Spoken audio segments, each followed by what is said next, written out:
நம்முடைய பிதாவாகிய தேவனாலும் நம்முடைய இரட்சகராகிய இயேசு கிறிஸ்துவினாலும் உங்களுக்கு கிருபையும் சமாதானமும் உண்டாவதாக. கிறிஸ்து இயேசுவுக்குள் அன்பான சகோதர சகோதரிகளை, இன்று நாம் தியானத்துக்கு எடுத்துக்கொள்ள இருக்கிறதான வேத வசனம் எரேமியா எழுதின தீர்க்கதரிசன புஸ்தகத்தில் 17ஆம் அதிகாரம் 7ஆம் வசனம். கர்த்தரை தன் நம்பிக்கையாக கொண்டிருக்கிற மனுஷன் பாக்கியவான். ஆமென்.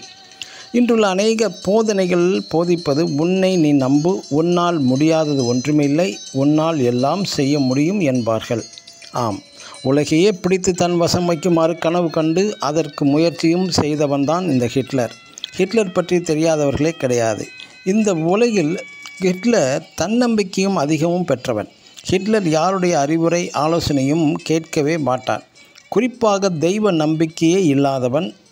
தனது தன்னம்பிக்கை சுயபலத்தினால் நான் ரஷ்யாவையும் இங்கிலாந்து தேசத்தையும் வென்று பிடிப்பேன் என்று சபதமிட்டவன்.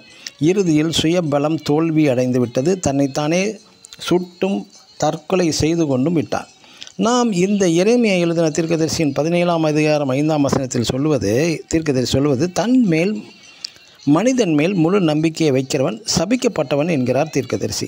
நாம் தாவீதை உதாரணமாக தியானிக்கும்போது, தாவீது தன்னம்பிக்கை மிகுந்தவன். நான் எந்த சூழ்நிலையிலும் அசைக்கப்படுவதில்லை என்று சவால் வேறு விட்டவன். அது எப்படி?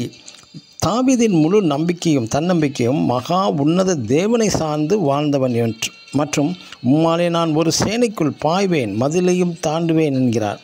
ஆம், தாவீது எல்லா சூழ்நிலையிலும் தன் தேவனையே முன்வைத்து நம்பி வாழ்ந்து காண்பித்த மிகப்பெரிய இஸ்ரவேலின் ராஜா தாவீது. மற்றும் அப்போஸ்தலனாகிய பவுலும் ரோமர் 7ஆம் அதிகாரம் 8ஆம் வசனத்தில், என் மாம்சத்தில் நன்மை வாசமாய் இருப்பதில்லை, நானோ நிர்பந்தமான மனுஷன் என்கிறார். எனக்கு அருமையான தேவனுடைய பிள்ளைகளே, அநேகர் போதிப்பது, உன்னை நீ உணர்ந்தால் அதுவே இறைவனின் ஒரு பகுதி என்பார்கள். தன்னிலை உணர்கிற ஞானம், செல்ஃப் ரியலைசேஷன், நாம் மாபெரும் சக்தி படைத்தவர்கள் என்பார்கள். ஆம், உண்மையிலேயே இந்த சக்தி, ஆற்றல், ஞானம் இவற்றை இயக்கும் காரணம் யார் என்றால் நம் தேவாதி தேவன் ஒருவரையே. அவரையே நம்பி நாம் ஜீவிப்போம். ஆமேன். அவரை நம்பி இருக்கிறவன் ஒரு காலம் அசைக்கப்படுவதில்லை. ஆமேன். God bless you.